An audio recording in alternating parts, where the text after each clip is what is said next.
21వ వచనం నుండి చాలా శ్రద్ధగా విందాము. 3వ అధ్యాయం 21.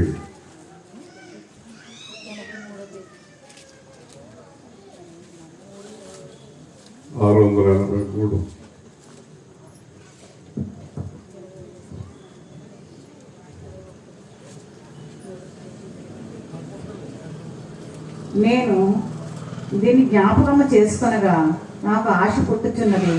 యెహోవా కృపగలవాడు, ఆయన వాత్సల్యత ఎడతెగక నిలుచున్నది కనుక మనం విడుమూలము కాకున్నవారము. అనుదినము నూతనముగా ఆయనకు వాత్సల్యం పుట్టుచున్నది. నీవు ఎంతైనా నమ్మదగిన వాడవు. యెహోవా నా భాగమని నేను అనుకొనుచున్నాను. ఆయన యందు నేను నమ్మిక ఉంచుకొనుచున్నాను. తన్ను ఆశ్రయించే వారి ఎడల యెహోవా దయాళుడు, తన్ను వెదకవారి ఎడల ఆయన దయచూపువాడు. నరులు ఆశ కలిగి యెహోవా అనుగ్రహించు రక్షణ కొరకు ఓపికతో కనిపెట్టడం మంచిది. ఇక్కడ మొట్టమొదట విలాప వాక్యాలు అంటే అర్థం ఏంటంటే, విలాపము అంటే దుఃఖం, రోదన. ఈ రోదన, విలాప వాక్యాలు, ఈ శోధన, రోదన, వేదన, రోదన, శోధన, వేదన చాలా ఎక్కువగా ఉన్నాయి ఇశ్రాయేలు జనాంగానికి. కారణం ఏంటంటే వారు దేవుడికి వ్యతిరేకమైన పనులు చేశారు, దేవుణ్ణి త్యజించారు, దైవ సేవకులను దూషించారు, విడిచిపెట్టారు. దేవుడు ఎంతమందిని పంపించి వారికి మంచి మాటలు చెప్పినా వారు వినలేదు. అందుచేత దేవుడు ఏం చేశాడంటే, మీరందరూ వాళ్ళ దగ్గర నుంచి వచ్చేయండి అని చెప్పి సేవకులను వెనక్కి పిలిపించి, ఇంకా నేను ఎవరిని పంపను వాళ్ళ దగ్గరికి, 70 సంవత్సరాలు వారు శిథిలం అయిపోవును కాక అన్నాడు. అంటే దేవుడు వారి దగ్గర నుంచి తప్పుకున్నాడు, వారి మీద కోపగించుకున్నాడు. అంతేకాదు సేవకులను కూడా వచ్చేయమన్నాడు. మీరు అసలు ఎవరు కూడా వాళ్ళ దగ్గర ఉండొద్దు, వారి గురించి ప్రార్థన చేయొద్దు, వారి గురించి నాతో చెప్పొద్దు అన్నాడు. కానీ అంతకంతకు బాధలు ఎక్కువైపోయినాయి, శోధనలు ఎక్కువైపోయినాయి, తట్టుకోలేని పరిస్థితి ఏర్పడిపోయింది. ఏం చేయాలో అర్థం కాల. అప్పుడు ఇర్మియా వాళ్ళ బాధ చూడలేక, వాళ్ళ కష్టం చూడలేక, వాళ్ళ దుఃఖం చూడలేక ఈ దేవుడి దగ్గర ప్రార్థన మొదలుపెట్టాడు. అయ్యా, వారి జీవితాలు చాలా పాడైపోయినాయి, మీరు వదిలేశారు, దేవుడు వదిలేశాడు వాళ్ళని. వదిలేసిన పొలము, వదిలేసిన ఇల్లు, వదిలేసిన స్త్రీ, వదిలేసిన జీవితాలు ఎలా ఉంటాయో మనకు తెలుసు. పూర్తిగా నాశనం అయిపోతాయి, బీడు భూములు అయిపోతాయి, పంటలు పండవు, కరువు వచ్చేస్తుంది, అన్ని విధాలుగా నాశనము ఇంటి మీదకి, కుటుంబం మీదకి వచ్చేసింది. ఇశ్రాయేలు జనాంగం అంతా చాలా భయంకరమైన పరిస్థితిలో ఉన్నారు. మనం గ్రహించవలసింది ఏంటంటే, ఎందుకు వీళ్ళు ఇలాగా ప్రవర్తించారు? దేవోక్తి లేని ఎడల జనులు నశింతురు. మరి వీళ్ళకి దేవుడు చాలా మందిని పంపించాడు, న్యాయాధిపతుల్ని, ప్రవక్తల్ని, రాజులను వరుసగా పంపించాడు. ఎవ్వరి మాట వినలేదు. కొంతమందిని చెప్పారు, కొంతమందిని కొట్టారు, కొంతమందిని కాల్చారు. ఇంతకీ వాడు వచ్చి చెప్పింది ఏంటి తెలుసా మీకు? మీరు చేస్తున్న పని తప్పు, మీరు దేవుడికి వ్యతిరేకంగా చేస్తున్నారే, అది చెయ్యొద్దు అని చెప్పినందుకే చంపేశాడు. యేసు ప్రభువును సిలువేయటానికి కారణమే దొరకలేదు రాజు గారికి. పిలాతుకి కారణం దొరకలేదు. ఏంటయ్యా, ఆయన మీద మీరు ఏ నేరం మోపుతున్నారు? ఆయన మీద మీరు మోపే నేరం ఏంటి? ఆయనకేమో అర్థమవుతలేదు. ఏం చేశాడు ఈయన? ఏం చేశాడో చెప్పలేదు. మంచి చేశాడు, కళ్ళిచ్చాడు, కాళ్ళిచ్చాడు, చనిపోయిన వాడు బ్రతికించాడు, దెయ్యాలు వదిలించాడు, అందుకు సిలువేయాలా? ఎందుకు సిలువేయాలయ్యా ఆయన్ని? ఆయన అందు ఏ నేరము నాకు కనబడతలేదు. దేవుని స్తోత్రం. చూసారండి, ఏ నేరము లేదట, కానీ సిలువేయాలి, చంపేయాలి. ఎందుకు? మంచి చెప్పినందుకు. పూర్వం మన చాలా పెద్ద పెద్దల దగ్గర ఒక సామెత ఉండేది, యథార్థవాది లోక విరోధి. ఎప్పుడైతే ఒక మనిషి యథార్థంగా ఉన్నాడో అందరికీ విరోధి అయిపోతాడు, అందరికీ విరోధి అయిపోతాడు. కొంతమంది సేవకులు కూడా నన్ను అంటారు, గొప్ప సేవకుడు బయలుదేరాడండి, ఏం తప్ప ఎవరున్నారు సేవకులు అంటారు నన్ను. ఏం చేయాలి చెప్పండి, గొప్ప ఆయన బయలుదేరాడు మరి అంటారు. ఒకవేళ ఎవరైనా న్యాయంగా వ్యాపారం చేస్తున్నారనుకోండి, చుట్టూ ఉన్నవాళ్ళు ఓహో వీడు ఒక్కడే గొప్పోడు కావాలంటారు. ఎలాంటి పరిస్థితి ఉందో చూడండి. ఆ కాలేజీలో చదువుకునేటప్పుడు ఈ పిల్లలు మాట్లాడుకుని, నీకు ఫ్రెండ్ ఉన్నాడా అని అడిగితే నాకు లేడంటే, చిచ్చి ఇదే బతుకు, నీకు ఫ్రెండ్ లేడా? నాకు ఒక్కొక్కడిగా 4 ఫ్రెండ్స్ ఉన్నారు. చూసారండి, ఆ స్నేహితులు లేకపోవటం అమ్మాయి తప్పు, స్నేహితులు లేకపోవటం అబ్బాయి తప్పు. చూసారండి, ఎలాంటి లోకంలో ఉన్నామో, ఎలాంటి భయంకరమైన పరిస్థితుల్లో మనం ఉన్నామో ఆలోచిస్తున్నారా? పాపం చేయకపోతే తప్పు అన్న రోజుల్లోకి వచ్చాం. పాపం చేయకపోతే తప్పు, వేషాలు వేయకపోతే తప్పు, తప్పు చేయకపోతే తప్పు, ఎంత అందంగా తయారైంది. కాబట్టి దేవుడికి చాలా ముక్కరత వచ్చింది. ఎన్ని సంవత్సరాల నుంచి వాడితో ఎగుతున్నాను నేను అని చెప్పి వారిని విడిచిపెట్టేశాడు, శపించాడు. శాపం అంటే చాలా భయంకరమైందండి. దేవుడు కనుక శపిస్తే ఎవ్వరు మనతో మాట్లాడరండి, మనకు దారి దొరకదండి. అన్ని దారులు మూతపడిపోతాయండి, అన్ని మార్గాలు క్లోజ్ అయిపోతాయండి. ఎక్కడికి వెళ్తానికి అవకాశం ఉండదండి, ఏం చేయటానికి అవకాశం ఉండదండి. కాబట్టి దేవుడు కోపగించుకున్నాడు, విడిచిపెట్టాడు. అప్పుడు ఇర్మియా ప్రార్థన మొదలుపెట్టాడు. మొట్టమొదటి మాట ఏమంటాడంటే, దీనిని జ్ఞాపకం చేసుకునగా నాకు ఆశ పుట్టుచున్నది. ఎందుకంటే చాలా మంది మీద దేవుడు కోపగించుకున్నాడు.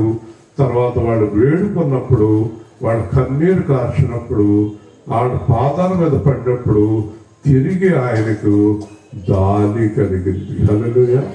తిరిగి ఏం కలిగింది? ఆయనకి జాలి కలిగింది. ఈయన ఎవరంటే జాలి గల దేవుడు, జాలి గల దేవుడు. కనుక ఇక్కడ అంటాడు, ఆయన కృప గలవాడు.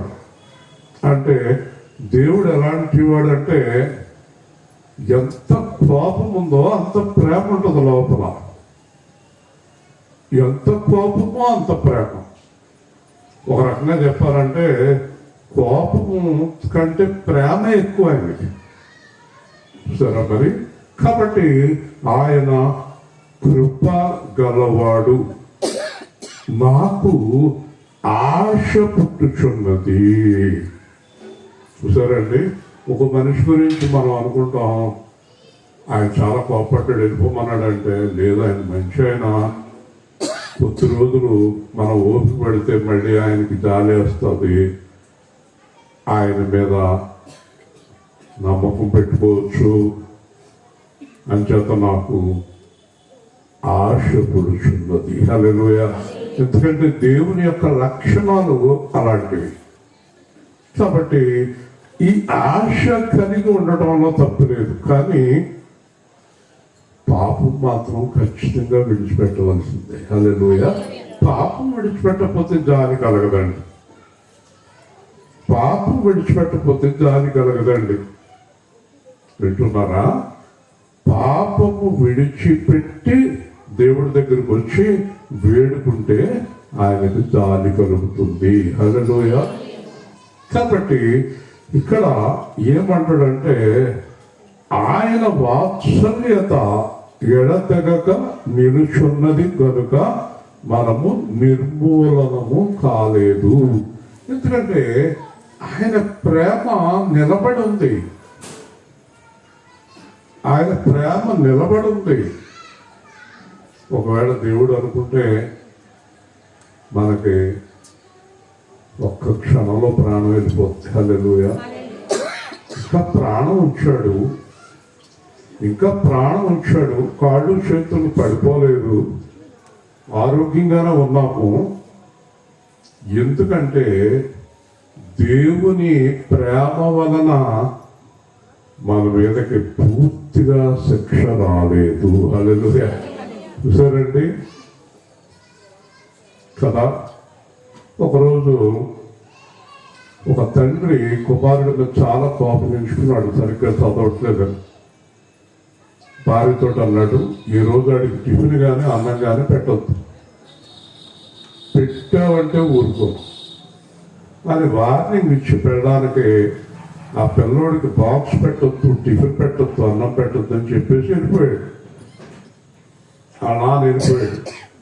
వెళ్ళిపోయిన తర్వాత ఈ పిల్లోడు అమ్మనే, అమ్మ నాన్న అలా చెప్పాడండి, నాకు ఏదైనా ఒక బాక్స్ పెట్టాను, నేను ఎట్టి పరిస్థితుల్లోనూ పెట్టను, నీకు సున్నాలు వచ్చినాయి అన్నీ, నాన్న చెప్పింది మంచిదే, ఒక రోజు నువ్వు పస్తుండు, ఉపవాసం ఉండు పో అంది. వెళ్ళిపోయాడు. వెళ్ళిపోయిన తర్వాత ఆ తండ్రి ఆఫీస్కి వెళ్ళాడు. మనసు అంతా కలవరంగా ఉంది. సరే ఆ పెద్ద ఆయనతో ఒక గంట సేపు పర్మిషన్ కావాలంటే నాకని ఇంటికి వచ్చాడు. ఇంటికి వచ్చి పెళ్ళాన్ని అడుగుతున్నాడు, నేనే ఆడికి టిఫిన్ కానీ అన్నం కానీ పెట్టావా? అదేంటి మీరే కదా పెడతానికి ఏం లేదన్నారు అంటే, నేను అన్నా కూడా నువ్వు పెట్టేస్తావు అనుకున్నాను, కానీ దేని పుత్రులేని పని చేసావేంటి? అర్జెంటుగా పెట్టి పరిగెత్తుకుని వెళ్ళి ఆ స్కూల్ దగ్గర ఇచ్చి వస్తానని గబగబా టిఫిన్ అన్నీ పెట్టుకుని పరిగెత్తుకుని స్కూల్ దగ్గరికి వెళ్ళాడు. వెళ్ళి ఆ క్లాస్ రూమ్లోకి వెళ్ళి ఆ అబ్బాయిని ఒకసారి కాకేయండి అంటే కాకెత్తే ఆ పిల్లోడు ఆశ్చర్యపోయాడు. ఆ మాస్టర్ కూడా ఒక పావు గంట పర్మిషన్ కూడా అర్జెంటుగా టిఫిన్ తట్రా పొద్దున్న ఏదో కోపంతో అన్నానంటే ఆ పిల్లవాడు ఏడుస్తున్నాడు. ఆ పిల్లవాడు ఏడ్చాడు, నాన్న నువ్వు నిజంగా నాకు అన్నం పెట్టవేమో, నీకు నిజంగా కోపం వచ్చింది అనుకున్నాను, కానీ నీ కోపం ఎంతో సేపు లేదు, మళ్ళీ నువ్వే నాకు టిఫిన్ పట్టుకొచ్చావు, ఈ రోజు నుంచి నేను బాగా చదువుతాను అన్నాడు. గట్టిగా చదువు. హల్లెలూయా. చెప్పండి గట్టిగా. అలా మారుతున్నారా మరి మీరు? దేవుడు కోపం వచ్చినా మనకు అన్నం పెడతాం మానేశాడా? బట్టలు ఇవ్వటం మానేశాడా? మంచం మీద పడేశాడా? కానీ దేవుడు ఒక్కటే ఎదురు చూస్తున్నాడు. ఏంటి చెప్పండి? చెప్పాలి, మారుతాం. హల్లెలూయా. మరి మారుతున్నారా? మారుతున్నారా? మీరే చెప్పాలి. మార్పు చెందవా, నువ్వు మార్పు చెందవా, నీ బ్రతుకును మార్చుకోవా, అనుకూల సమయం ఇది అని ఎరిగి మారు మనసును పొందవా, మార్పు చెందవా, నీవు మార్పు చెందవా, నీ బ్రతుకును మార్చుకోవా, అనుకూల సమయం ఇది అని ఎరిగి మారు మనసును పొందవా. ఎన్నాళ్ళు నీవు జీవించినా కానీ ఏమున్నది ఈ లోకంలో? ఎన్నాళ్ళు నీవు చేసినవి అన్నిటికీ తీర్పున్నది పరలోకంలో. తీర్పు వినవునందున ఆయన ముందర నీవు నిలచే ధైర్యం నీకుందా? ధైర్యం మనకుందా? మార్పు చెందవా, నీవు మార్పు చెందవా, నీ బ్రతుకును మార్చుకోవా. నెమ్మదిగానే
వచ్చి మళ్ళీ వాళ్ళ అమ్మ దగ్గర ఏడ్చేస్తున్నాడు.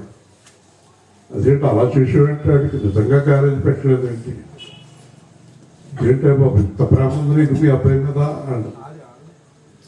నీకు విషయం తెలుసా అని ఆ బాక్స్ తీసి చూపించాడు. అతను పట్టుకెళ్ళి బాక్స్ కూడా తినలేదు, నాన్న తినలేదు. ఈవిడ టిఫిన్ చేసేసింది, అలా అమ్మ టిఫిన్ చేసేసింది. ఆ తండ్రికి ఎంత ప్రేమ, అంతకన్నా ఎక్కువ ప్రేమ యేసుక్రీస్తుకి. ఎలాగా అంటే ఈ తండ్రి ప్రాణం ఇవ్వలేదు, మన తండ్రి గట్టిగా చెప్పాలి. అంటే నేను రోజు చెప్తున్నాను, మీకు మారిపోండి, నేను మారిపోండి, పాపపు జీవితం నుంచి విడుదల పొందండి. దేవుడికి చాలా ప్రేమ. మీరు ఒక మాట చెప్పండి, అందరికి తెలుసుంటే చెప్పండి. యేసుక్రీస్తు శిలువ ఎందుకు వేయబడ్డాడు చెప్పాలి, గట్టిగా చెప్పాలి. మన యొక్క మరి మనం పాపంలో ఉంటూ బైబిల్ పట్టుకోవటం ఏంటంటే అసలు నాకు అర్థమే కాదు ఈ విషయం. ఎంత సిగ్గుచేటండి ఈ పని, ఎంత తప్పండి ఇది. మనం పాపములో ఉండి బైబిల్ పట్టుకుని ప్రార్థన చేసి హల్లెలూయా అనడం ఏంటంటే, ఈరోజైనా అర్థం చేసుకోండి, ఆ తండ్రి కంటే ఈ తండ్రి చాలా ప్రేమమైంది. మాట చెప్పిన వారు మారతారేమో ఆశీర్వదిద్దామని నేను నిలబడి ఎదురు చూస్తున్నాను. హల్లెలూయా. ఆయన ఎదురు చూస్తున్నాడంటే నిన్ను ఆశీర్వదించడానికి నిలబడి కదా, ఆలోచించారా? కాబట్టి అనుదినము నూతనముగా ఆయనకు వాత్సల్యత పుట్టుచున్నది. చూసారా, ఆయనకు రోజు కొత్తగా ప్రేమ పుడుతుందంట. మనకి రోజు రోజుకి ప్రేమ తగ్గిపోతే ఆయనకు రోజు రోజుకి ప్రేమ పెరిగిపోతుంది. హల్లెలూయా కదా, ఎంత తేడా మనకి ఆయనకి రోజు కొత్తగా ప్రేమ పుడుతుందంట. చెప్పండి, మనలో ఎవరికైనా పెళ్ళ మీద కానీ మొగుడి మీద పిల్లల మీద ఎప్పుడైనా కొత్తగా ప్రేమ పుడుతుందా? ఏడ్చింది ఏదో ఎప్పుడు ఇదే మొహం అంటాడు పెళ్ళాన్ని, మొగుడిని అంటుంది పెళ్ళం లోపల కాదు పైగా. తప్పు కదండి. రోజు రోజుకి ప్రేమ ఆయనకి పెరుగుతూ వచ్చింది. ఎవరికి? యేసు ప్రభు. కాబట్టి ఒకసారి ఆ పౌలు గారిని, పేతురు గారిని, మోషే గారిని, ఏలియా గారిని చూస్తే ఆయన ప్రేమ పెరుగుతూ వచ్చింది, వీళ్ళ ప్రేమ పెరుగుతూ వచ్చింది. ఇప్పుడు ఇద్దరు ఏకమైపోయి అక్కడ కూర్చున్నారు. హల్లెలూయా. మరి మన ప్రేమ ఏమవుతుంది? రోజు రోజుకి దిగజారిపోతుంది. కూతురు మీద, కొడుకు మీద, మొగుడి మీద ఉన్న ప్రేమ దేవుడి మీద లేదు. నీ ప్రేమ దేవుడి మీదకి వచ్చే వరకు నీ కూతుర్ని, నీ కొడుకుని, నీ మొగుడిని నేను బాగు చెయ్యను. దేవుని స్తోత్రం. ఈ ప్రేమ దేవుడి మీద కాదు. నీకు దేవుడు ఏం చేయాలా? నీ కూతురు జీవితాన్ని బాగు చేసేయాలి, నీ కొడుకుని బాగు చేసేయాలి, నీ భర్తను బాగు చేసేయాలి. నీ ప్రేమ ఆళ్ళ మీద, నా మీద లేదు. ఏడుపు వచ్చేస్తుంది నా కూతురు గురించి, దేవుడి గురించి ఏడుపు వస్తుంది నీకు. నువ్వు ఇప్పటికైనా గ్రహించావా? నువ్వు నన్ను నీ పిల్లల కంటే, నీ భర్త కంటే నన్ను చివరి స్థానంలో పెట్టావు, మొదటి స్థానంలో పెట్టావు. దేవుని స్తోత్రం. అందుకే నీ కార్యం నేను చేయటం లేదు. వింటున్నారా? మొదటి స్థానం ఎవరికి ఇవ్వాలి? ఎవరు నీ కోసం ప్రాణం ఇచ్చారు? నీ భర్త, నీ పిల్లల, నీ భార్య, దేవుడా? మరి మొదటి స్థానం ఎవరికి కావాలి? ఎందుకు ఇవ్వట్లేదు? నువ్వు కూతురు కోసం ఏడుస్తున్నావు, భర్త కోసం ఏడుస్తున్నావు, పిల్లల కోసం ఏడుస్తున్నావు, డబ్బు కోసం ఏడుస్తున్నావు, ఇల్లు కోసం ఏడుస్తున్నావు, రకరకాల విషయాలు ఏడుస్తున్నావు. దేవుడి కోసం ఏడ్చావా? ఇరిమియా ఎవరి కోసం ఏడుస్తున్నాడు? దేవుడి కోసం ఏడుస్తున్నాడు. దేవుడికి వీళ్ళు అన్యాయం చేశారని ఏడుస్తున్నాడు. హల్లెలూయా. మనం దేవుడికి అన్యాయం చేయటువంటి ఇదే. మన కోసం ఇచ్చిన ప్రాణం ఇచ్చిన దేవుడి కంటే మనం కుటుంబాన్ని ఎక్కువగా ప్రేమించి చాలా నష్టపోతున్నాం. ఇప్పటికైనా నా వైపుకి తిరుగు. నీ లోపం ఇదే, నీ లోపం ఇదే. నీ ఏడుపు, నీ కన్నీళ్ళు, నీ దుఃఖం నా కోసం కాదు. అంత ఎదురుకుండా ఉండే ఎలా ఎదురవుతుంది ఇతనికి. అయిపోతుంది ఏంటి ఇంత నా ఎదురుకుండా కూర్చుని, ఇంత లైటింగ్లో, ఇంత శబ్దంలో కదా. నాకంటే నిద్ర మీదే ప్రేమ ఎక్కువ ఆవిడకి. చూసారా? చెప్పండి, ఇప్పుడు మీ లోపం అర్థమైందా? మీరు ఎంతమంది నాకు అన్నిటికంటే ప్రభు మీద ఎక్కువ ప్రేమ ఉందన్న వారు చెప్పగలుగుతారు? ఇక్కడ మొత్తం లేగలేదు. ఇప్పుడు అర్థమైపోయింది మీకు అర్థమైపోయింది మీ లోపం ఏంటో. ఒక మాట చెప్పనా, ప్రభువుని మీరు ప్రేమిస్తే ప్రభువుకి ఇష్టం లేని పని ఏది చేయలేదు మీరు. హల్లెలూయా, హల్లెలూయా. చెప్పండి, పేతురుని ఏమడిగాడు? దేవుడు ఏమడిగాడు? పేతురు, నన్ను ప్రేమిస్తున్నావా? ప్రేమిస్తున్నాను ప్రభువా, నా గొర్రెలకాయ. పేతురు, నువ్వు నన్ను నిజంగా ప్రేమిస్తున్నావా? అదేంటి ప్రభువా, నిజంగా ప్రేమిస్తున్నాను. అయితే గొర్రె పిల్లలు గొర్రెలకాయ. పేతురు, నిజంగా నన్ను ప్రేమిస్తున్నావా? అదేంటి ప్రభువా, నువ్వు ఎరగవా? నేను నిజంగా ప్రేమిస్తున్నానో లేదో నువ్వు ఎరగవా? అదే అంటున్నాడు యేసు. నేను ఎదుగుద్దును కాబట్టే అన్నిసార్లు అడిగా. హల్లెలూయా. నువ్వు మళ్ళీ పక్కకే ఎదిపోతావు. మూడోసారి అడిగాక పేతురు నిలబడిపోయాడు. పేతురు అన్నాడు దేవుడితోటి, ప్రభువా, నేను నిన్నే ప్రేమిస్తాను. నన్ను ప్రేమించడం అంటే అర్థం ఏంటో తెలుసా పేతురు? నన్ను ప్రేమించడం అంటే అర్థం ఏంటో తెలుసా పేతురు? నాకు ఇష్టమైన జీవితంలో ఉండటం. హల్లెలూయా, హల్లెలూయా. చెప్పండి, ప్రేమించడం అంటే అర్థం ఏంటండి? నాకు ఇష్టమైన జీవితంలో ఉండటం. చివరికి పేతురు ఆ రోజు నుంచి మారిపోయి, పూర్తిగా మారిపోయి, యేసు ప్రభులాగా శిలువేయించుకుని మరీ చనిపోయాడు గట్టిగా. హల్లెలూయా. ఈ రోజైనా, ఈ క్షణమైనా నన్ను దేవుడు ఎంత ప్రేమిస్తున్నాడో గ్రహించి ఒక్కటే చేద్దాం.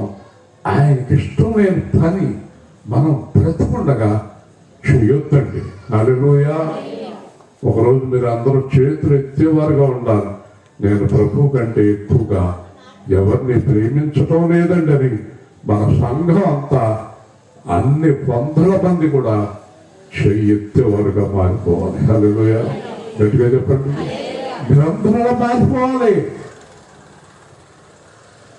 అప్పుడు మీరు అద్భుతాలు చూస్తారు, ఆశ్చర్యకార్యాలు చూస్తారు. రోజు చెప్తున్నాడు దేవుడు మనతోటి. కాబట్టి నీవు ఎంతైనా నమ్మదగిన వాడు. చెప్పండి, ఎంత నమ్మదగిన వాడు? చెప్పలేనంత నమ్మదగిన వాడు. హల్లెలూయా.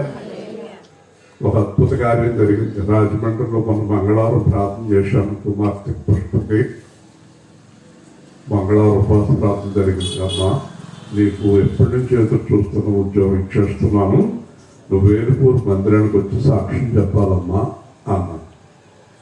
ఆ అమ్మాయి ఇందాక 5 గంటలకు ఫోన్ చేసి ఇంచుమించుగా ఖాయమైపోయిందండి. హల్లెలూయా. మంగళవారం చెప్పారు, 3 రోజుల్లో అయిపోయింది. ఆవిడ ఎవరిని ప్రేమిస్తుంది అని కన్ఫర్మ్ అయిపోయింది. దేవుడు కార్యం చేసేసాడు. దేవుడు కార్యాలు అలా ఉంటాయండి. దేవుడు కార్యం చేయటానికి మీరు ఎవరైనా చెప్పండి ఎంత టైం పడుతుందో? ఒక్క క్షణం. హల్లెలూయా. ఏం కావాలయ్యా నీకు? కళ్ళు కావాలి. చూడు ఎంత టైం పట్టిందండి? అర నిమిషం కళ్ళు వచ్చేసి గట్టిగా 1 సంవత్సరాలు అయిపోతుంది. మనం ఏమని పాడాలి? సంవత్సరాలు అయిపోయింది. ఒక్కటంటే ఒక్కటి జరగలేదు, ఎందుకో తెలియదు ప్రభువా. ఒక్కటంటే ఒక్కటి, అసలు ఒక్కటంటే ఒక్కటి నా జీవితములో ఒక్కటే జరగలేదయ్యా. అలా వాడతారా? చదివేస్తాడు కాబట్టి దేవుని స్తోత్రం చెప్పండి. మీరందరూ ఫలించాలని ఎదురు చూస్తున్నాను నేను. మీరందరూ ఫలిస్తే మనం ఎన్నో కార్యక్రమాలు చేయాలి. లేట్ అయిపోయింది, ఆలస్యం అయిపోయింది, ఇప్పటికే చాలా ఆలస్యం అయిపోయింది. అవలేదంటారా? అవలేదా? దేవుడిలో మనం చేరటానికి ఇప్పటికే మనందరికీ చాలా ఆలస్యం అయిపోయింది. దేవుళ్ళలోకి చేరుకోండి, దేవుళ్ళలోకి వచ్చేయండి. ఎందుకంటే నీవు ఎంతైనా నమ్మదగినవాడు అనే మాటకు అర్థం ఏంటంటే నీకంటే నమ్మకమైన వారి లోకంలో ఎవరు లేనే లేరు. హల్లెలూయా. నువ్వెంతైనా నమ్మదగిన వాడు. యెహోవా నా భాగమని నేను అనుకొనిచున్నా. ఆయన ఎంతో నమ్మిక ఉంచుకొనిచున్నా. యెహోవా ఎవరట? నా భాగము. చూసారా, యేసు ప్రభు ఏం చెప్పాడు? ఆదరణకర్తను పంపిస్తాము, ఆయన మీతో ఉండును, మీలో ఉండును. హల్లెలూయా. యేసు ప్రభు ఒక ప్రార్థన చేశాడు.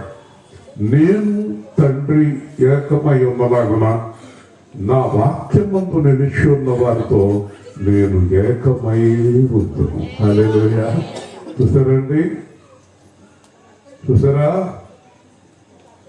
ఒకరోజట ఒక భర్త భార్యను అన్నాడంట, అతను ఇంకా ప్రభువు నమ్ముకోలేదు, ఆవిడ నమ్ముకుంది. మీటింగ్ జరుగుతుంది, టక టక టక టక రెడీ అయిపోయి బయలుదేరింది. వచ్చాడు, ఆగా అన్నాడు. అదేంటి ఆగిపో, అంతే, వెళ్ళొద్దు మీటింగ్కి, నాకంటే నీకు మీటింగ్ ఎక్కువ. ఆగిపోయి మంచం మీద పడుకుని ప్రభువా ప్రభు అంటే ఏడుతో పడుకుంది. చాలా బాధపడతా పడుకున్న తర్వాత మీటింగ్ అంతా అయిపోయింది. మన్నాడు పొద్దున్న ఆ పక్కింటి ఆవిడ వెళ్ళింది మీటింగ్కి. వెళ్ళిన తర్వాత వీళ్ళిద్దరూ కలుసుకున్నారు. వీళ్ళిద్దరూ కలుసుకున్నప్పుడు ఈ ఇంట్లో పడుకుని ఏడుతో పడుకున్న ఆవిడ ఈరోజు రాత్రి సేవకులు మన యెషయా గ్రంథం 61వ అధ్యాయంలో వాక్యాలు చెప్పారు, ఆత్మాభిషేకం గురించి కథ అంతట. మీటింగ్కి వెళ్ళినావిడికి అదేంటి నువ్వు రాలేదు కదా, నీకు ఎలా తెలిసిందంటే నేను ఏడుతో పడుకున్న వెంటనే నాకు మొత్తం మీటింగ్లో స్వరం అంతా నా దగ్గరికి వచ్చేసింది. తల్లిలు చెప్పండి. చూసారా? తర్వాత కొద్ది రోజులకి ఆ భర్త ఆవిడ్ని లేదు అన్నాడట. ఎక్కడికేంటి? పక్క ఊర్లో నేను వస్తుంటే మీటింగ్ జరుగుతుంది, నేను అక్కడ దింపుతారా? దింపేసి రాందే, నేను కూడా కూర్చుంటా. కొన్నాళ్ళకే అతడు సేవకుడుగా మారిపోయాడు. అదే గట్టిగా చెప్పండి. ఎంత టైం పడుతుంది దేవుడికి? కానీ మనకు సంవత్సరాలు అయిపోయినాయి. మనకు పిల్లల మీద, మొగుడి మీద, తిండి మీద, శరీరం మీద ఉన్న ప్రేమ దేవుడి మీద లేదు. ఒక అమ్మాయి వస్తుంది నా దగ్గరికి, ఏమనుకో, మారలేదండి, అతను మారలేదండి, మాట్లాడుతలేదండి, చూస్తలేదండి, వచ్చాడండి, వెళ్ళిపోయాడండి. నాకేమీ ఏడుపు రాదు, ఈవిడేమో ఏడుపుతుంది. ఎంతకాలం చెప్తావే తల్లి అతని గురించి? ఎంతకాలం చెప్తావు అతని గురించి?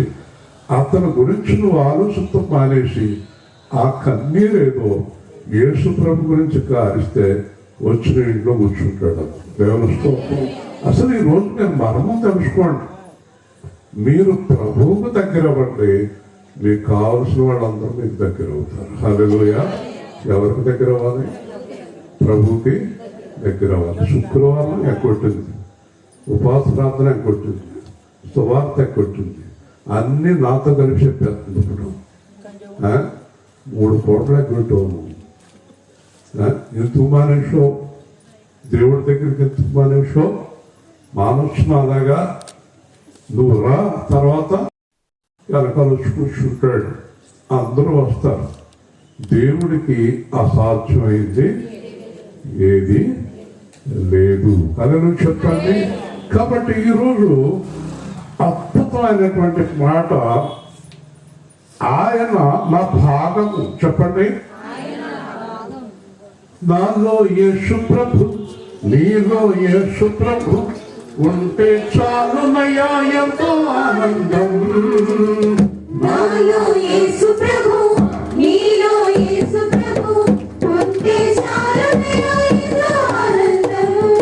వేదన వేదన జరిగిరాలునే యేసులో ఉందినే నిత్య జీవమే. నాలో యేసు ప్రభు, నాలో యేసు ప్రభు ఉంటే చాలునయ్యా ఎంతో ఆనందం. యేసు ఉంటే చాలు కలుగునయ్యా మేలు. నీకున్న బాధలన్నీ తొలగిపోతాయి. భక్తితో ప్రార్థిస్తే ముక్తినిచ్చేవాడు. సైతాను శక్తులన్నీ పారిపోతాయి. నీతి విడిచిపెట్టొద్దు, పరుల సొమ్ము ముట్టొద్దు. నష్టమైన వెనుక తిరిగి చూడొద్దు. నీలో యేసు ప్రభు, నాలో యేసు ప్రభు ఉంటే చాలునయ్యా ఎంతో ఆనందం. రెండో చరణం ఆలోచించారు ఎప్పుడైనా? ఆలోచించారు. పడు. పరలోకం ఎంతో ఆనందం. నువ్వు పొందాలంటే పాపం విడిచిపెట్టాలి. పరలోకం ఎంతో ఆనందం. నువ్వు పొందాలంటే పాపం విడిచిపెట్టాలి. నిత్య జీవం యేసే మోక్ష మార్గం. నీకు కావాలంటే అడిగి పొందుకోవాలి. లోకంలో ఉన్నదంతా విడిచిపెట్టి రావాలి. నిన్ను లేని ఎరులే మనిషిని ప్రేమించాలి. యేసు ప్రభు ఉంటే ఎంత సంతోషం. యేసు ప్రభు కావాలి, పాపం కావాలా? యేసు ప్రభు కావాలి, నీకు ఇష్టమైంది కావాలా? అదే ఆయన కుదురుతుంది. యేసు ప్రభు అన్నాడు, నేను ఎల్లప్పుడూ నీకు ఇష్టమైనది చేయుదును గనక నీవు నన్ను విడిచిపెట్టవు. హల్లెలూయా. ఎంత చెవిని ఇల్లు కట్టుకునే రాత్రి పగ నా స్వరం మీ ఇంటికాడ పోగుతులేదా? మీరు వెళ్ళిపోయాక కూడా నా స్వరం వినపడతలేదా? మీకు మాట్లాడతలేదు. మీరు ఇంటికి వెళ్ళిపోయినా కూడా బాగట్లేదా? గింగురు పంట. మరి మార్పు చెందండి. లేదండి మా ఆయన మాట ముందు మీ మాట వినపడతలేదండి, ఏం చేయాలి? మరి మీ ఆయన అంత మధురమైన స్వరం నాకు లేదు, అంత బాగా అంటాడు. అదే బాగుంటుందా? అమ్మ అంట బాగుంటుంది. అమ్మ అంట బాగోలేదా? ఏదా ఇలా అంట బాగుంటా.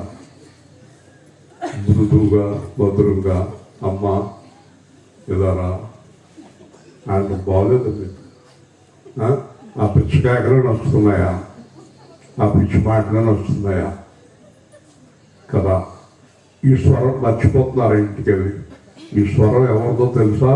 దేవుడు ఎప్పుడో పేరు పెట్టాడు నాకు, యేసు స్వరం. హల్లెలూయా.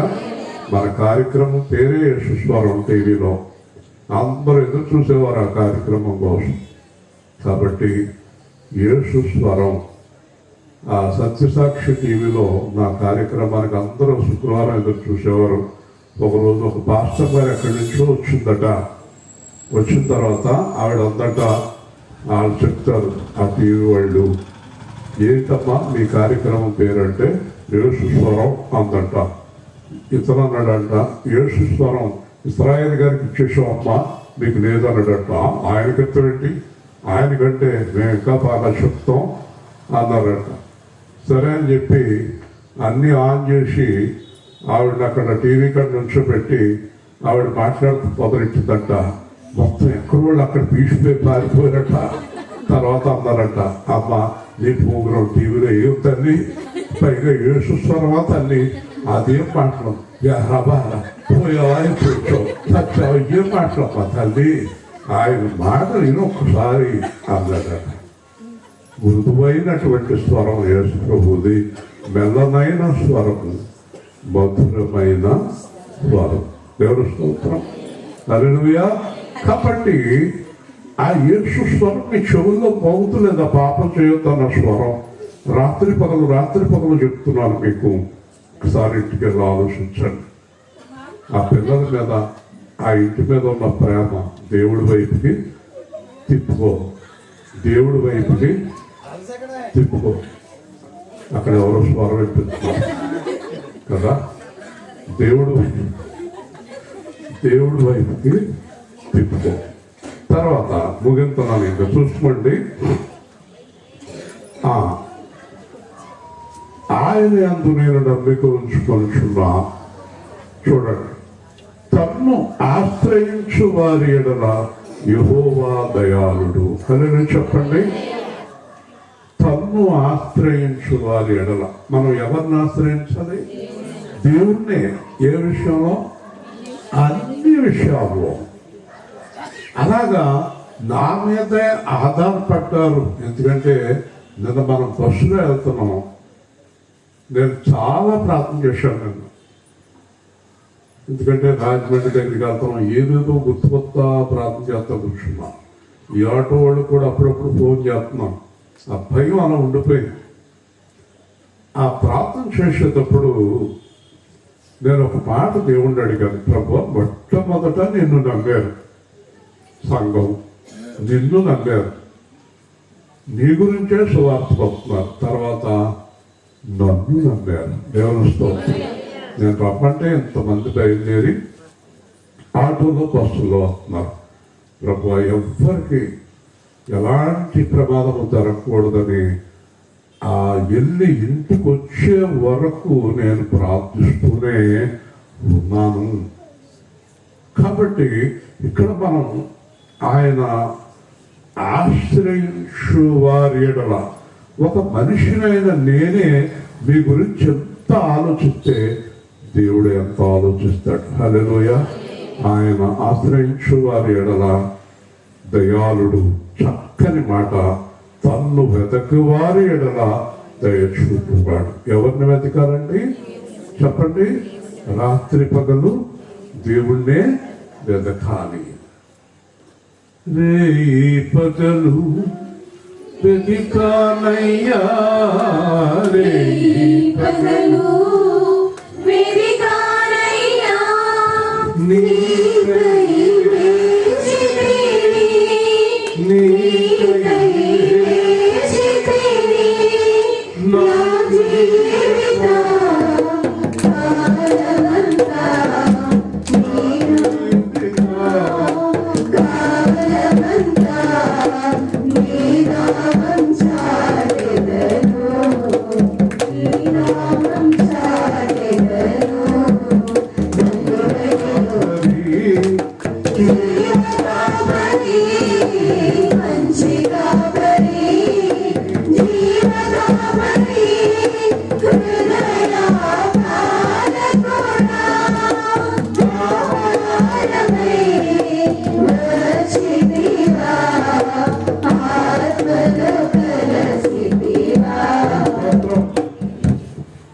చెప్పి తొందరగా ముగిస్తాం. మర్చిపోకండి. మన హృదయం అంతా, మన ఆలోచన అంతా, నేను చేసేదే మీకు చెప్తున్నా, ఎప్పుడు దేవుడి మీద ఉండాలి. గట్టిగా దేవుని స్తోత్రం చెప్పండి. మన హృదయం అంతా ఆయన మీద ఉండాలి. నేను ఏమనుకుంటున్నాడు? నా మాటలు విని ఏమనుకుంటున్నాడు? నా చూపులు చూసి ఏమనుకుంటున్నాడు? నా చేతలు చూసి ఏమనుకుంటున్నాడు? ఆయన నాతో ఉన్నాడా లేదా పరీక్షించుకొని, ఈ లోకంలో మనం జీవించినంతకాలం దేవుడు నాతో ఉన్నాడా లేడా అనే పరీక్షలోనే మనం జీవించాలి. హల్లెలూయా. లేడు అనుకుంటే కంగారు పడిపోవాలి, ఏడ్చేయాలి, పాతాలు గట్టిగా పట్టుకోవాలి. కాబట్టి నరులు ఆశ కలిగి యెహోవా అనుగ్రహించు రక్షణ కొరకు ఓపికతో కనిపెట్టుట మంచిది. ముగింతున్నాం. నరుడికి ఏముండాలట? ఆశ. మొదటిది ఆశ కలిగి కదండి. రెండు ఓపిక. ఓపిక. ఈ మధ్యలో ఏముందంటే రక్షణ, అనుగ్రహించు రక్షణ. దేవుడిని నమ్ము, దేవుడి మీద ఆశ పెట్టుకో, ఓపిక కలిగి ఉండు. నీ కార్యాలన్నీ జరగటం 100% గ్యారంటీ. హల్లెలూయా. 100%, 99 కాదు, ఖచ్చితంగా నెరవేరుస్తాడు. అస్సలు సందేహమే అవసరం లేదు మనకి. అస్సలు సందేహంతోటే పని లేదు. ఎప్పుడు హృదయంలో దేవుడు, ఎప్పుడు హృదయంలో దేవుడు. ఉపవాస ప్రార్థన అయిపోయిందా? ఇంటికెళ్ళేనా? మళ్ళీ అడుగుతాం, ప్రభు ఈరోజు మాట్లాడిన దాంట్లో చిన్న చిన్న పొరపాట్లు ఉన్నాయా? వార్త అయిపోయింది, ఇంటికి వెళ్తానా? పైన కూర్చుంటాం, ప్రభు ఏమో మాట్లాడానా? ప్రయాణం వెళ్తున్నానా? ప్రభు కరెక్ట్గా వెళ్తున్నానా? అన్నీ కరెక్ట్గా జరుగుతున్నాయా? నేను డబ్బులు కరెక్ట్గా ఇస్తున్నానా? నేను కరెక్ట్గా మాట్లాడుతున్నానా?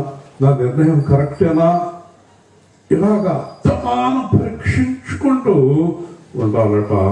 తాను ఎక్కడ నిలుచున్నాడో తనకు తెలియాలి అన్నాడు దేవుడు. హల్లెలూయా. మనం ఎలా జీవిస్తున్నామో అది మనం గ్రహించుకుని ప్రతి క్షణము మనం దిద్దుబాటు ఉండాలి. హల్లెలూయా. ప్రతి నిమిషం మనం దిద్దుకోవాలి. అప్పుడు దేవుడు అనుగ్రహించే రక్షణ నిశ్చయంగా మనకు చూస్తుంది. నేను పావని ఉపవాస ప్రాంతంలో ఎలా చెప్పాను, అన్ని చేసేస్తున్నానని. మంగళవారం అమ్మాయికి ఉద్యోగం గురించి ఎలా చెప్పాను, ఇవన్నీ ఎలా చెప్తున్నాను, ఆయన చెప్తున్నాడు. హల్లెలూయా. నేను చెప్తే ఏమవుతుంది, నేనంటే ఏమవుతుంది. కాబట్టి నేను మీకు ఇచ్చిన మాట మళ్ళీ తెల్లరగట్లు పట్టుకుంటాను. ప్రభువా, ఆ అమ్మాయికి మంగళవారం చెప్పాను, వీళ్ళకి శనివారం చెప్పాను, వాళ్ళకి ఆదివారం చెప్పాను. ప్రభువా, చేయవా చేయవా? నేను ఏమన్నా చెడ్డ మాట చెప్పానా? మంచి మాట కదా, చేస్తావా చేయవా, చేస్తావా చేయవా అని రోజు అడుగుతాను. ఒకరోజు ఆ కార్యం జరిగిపోతుంది. హల్లెలూయా. మీరందరూ అలాగే ఉండాలి, ప్రార్థిస్తూనే ఉండాలి, ఓపికతో ఉండాలి, శాంతముతో ఉండాలి, మంచి లక్షణం కలిగి ఉండాలి. అప్పుడు నేను ఇందాక చెప్పానే, ఇర్మియా ప్రార్థన విని దేవుడు ఇశ్రాయేలు మీద ఉన్న కోపము తీసేసి తిరిగి మరలా వాడికి సంపూర్ణ ఆశీర్వాదం అనుగ్రహించాడు. హల్లెలూయా. ప్రేమ కలిగిన మా ప్రియ పరలోక తండ్రి, ఈరోజు రాత్రి సువార్త మీరు నడిపించిన విధానము బట్టి స్తోత్రాలు. మరి మేమందరము కూడా ఓపిక కలిగి, శాంతము కలిగి, నీ మీద ఆనుకొని, నిన్ను మొదటిగా ప్రేమించి, నీకు మొదటి స్థానం ఇచ్చి, నీతో కలిసి జీవించాలని ప్రసాద్ గారు కుటుంబాన్ని, జ్యోతి గారి కుటుంబాన్ని దీవించి, సువార్తలు పాల్గొన్న వారిని, సహకరిస్తున్న వారిని దీవించి, తిరిగి అందరిని క్షేమంగా గృహాలకు నడిపించి, రేపు ఆరాధనలో కలుసుకునే కృప అనుగ్రహించమని యేసుక్రీస్తు శ్రేష్టమైన నామంలో ప్రార్థించి వేడుకుంటున్నాం తండ్రి. ఆమేన్. మంచిది.